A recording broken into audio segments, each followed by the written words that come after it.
Gus was a Friendly Ghost by Jane Thayer. Illustrations by Seymour Fleshman. There once was a friendly ghost by the name of Gus. He lived in an old house in the country with apple trees and lilacs in the yard. Mr. and Mrs. Scott and their twins, Susie and Sammy, lived there too in the summer. The old house had an attic, and sometimes the Scotts heard rattles and clanks in it. That was Gus. The Scotts didn't believe in ghosts, so they didn't believe in Gus. Still, when they heard the rattles and clanks, they liked to say to their friends, "We've got a ghost." The Scotts made Gus feel welcomed in the old house, so Gus liked them. He especially liked Mrs. Scott, who was so pretty. He wanted to please them all, so he rattled and clanked in the attic the way ghosts are supposed to do.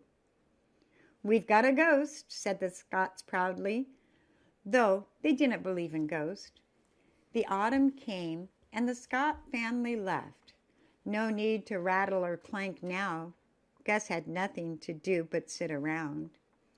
One day he was so lonely sitting around by himself that he went for a walk, and he met a mouse. "How are you?" said Gus. "Freezing," said the mouse, with chattering teeth.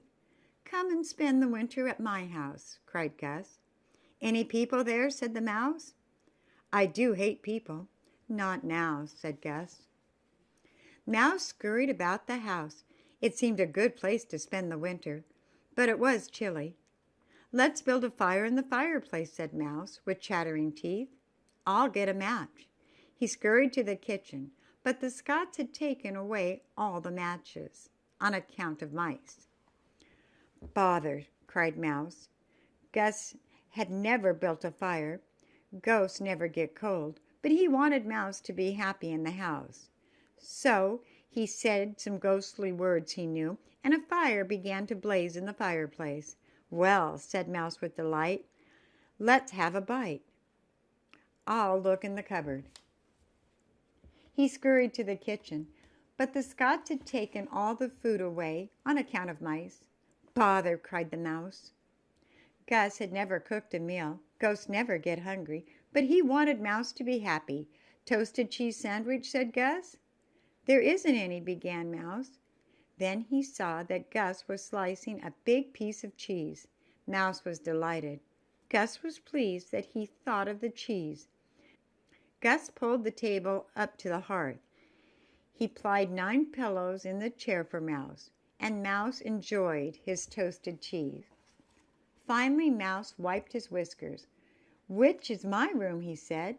"Take your pick," said Gus. "Bed will feel good," said Mouse. He scurried into the front bedroom, but Mrs. Scott had put newspapers all over the bed on account of mice. Mouse made a face. "I do hate newspaper," he said. He scurried into the back bedroom. He curled up in a drawer, but Mrs. Scott had put mothballs in the drawer on account of mice, of course.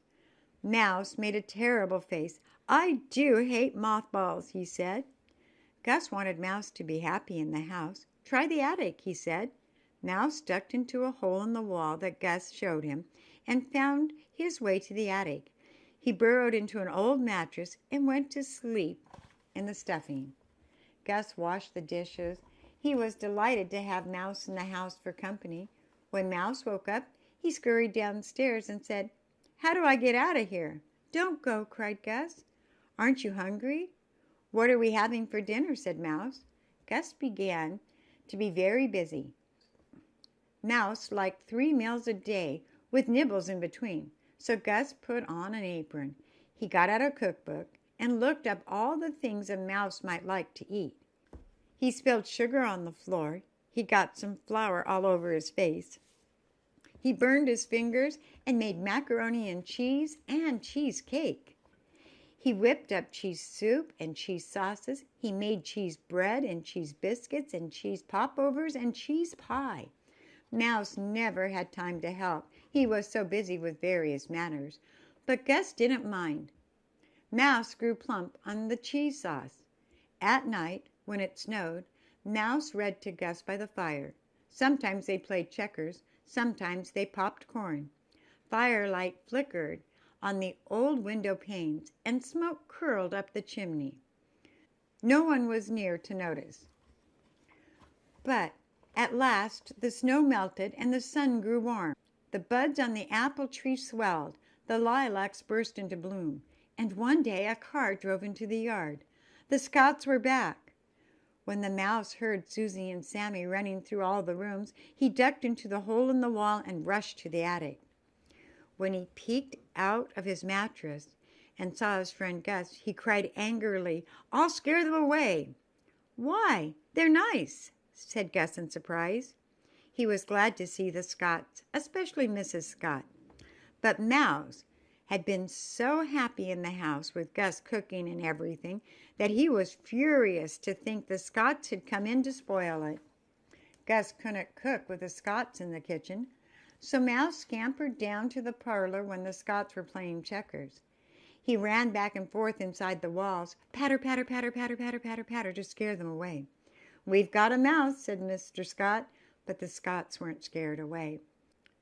"What do you want to do that for?" said Gus. Mouse paid no attention. He scampered into the kitchen. He nibbled a piece of blackberry pie and tracked the juice around. He chewed open a box of marshmallow cookies. He spilled some tapioca. "Behave yourself," said Gus. Mouse scampered into the bedroom and chewed a hole in a pillow for good measure. But the Scotts weren't scared away, so Mouse scurried up to the attic after the Scotts were in bed and stamped around over their heads, making all noise a mouse could possibly make.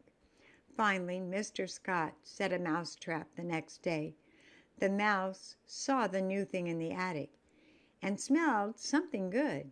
He was so hungry, his nose quivered. He crept closer and closer. "Keep away!" cried Gus. "It's cheese," cried the mouse. "It's a trap to catch you," said Gus. He put up signs that said danger. When Mr. Scott didn't catch Mouse, he set another trap, then another. Gus kept putting up signs that said beware. "Why can't you folks get along?" cried Gus. But the more mouse traps Mr. Scott set up, the more Mouse stamped around among the danger signs to scare the Scotts away. Gus began to be really worried. He didn't want his friends, the Scotts, bothered, and he didn't want his friend Mouse hurt. "I'd never forgive myself if anything happened," he said. Then one day, Mouse became so determined to scare the Scotts out of the house that he popped up on the kitchen shelf, bold as brass, and when Mrs. Scott reached for the cereal, "Help!" she screamed, Mrs. Scott running away. That was the last straw. When Gus saw Mrs. Scott, who was so pretty, scared out of her wits all of a sudden, he pointed his finger at Mouse and roared, "That's enough!" Mouse was so shocked that he stood stock still and stared. "Listen to me," shouted Gus. "If you stay in this house, you'll do as I say from now on." "What?" whispered Mouse. "You'll stop scaring Mrs. Scott," roared Gus. "Okay," said Mouse meekly. "You'll stop nibbling and chewing. You can go out in the garden and eat nasturtium seeds," shouted Gus. "Okay," said Mouse. "You'll keep quiet while the folks play checkers." "I'll walk on tiptoes," said Mouse. "You'll stop stamping around the attic. I'm the only one allowed to make noise in the attic." "I'll be as quiet as a mouse," said Mouse. "All right," said Gus, with a sigh of relief. Then he saw how meek and scared Mouse looked. "It's just till the folks go away," he said kindly. So Mouse tiptoed around the house and ate nasturtium seeds in the garden. The Scotts said, "That mouse is gone," and Mrs. Scott took away the traps. Gus rattled and clanked extra loud in the attic, so the Scotts could say, "That's our ghost." And when the Scotts went away for the winter, Gus and Mouse had a celebration with cheese croquettes for dinner. The end.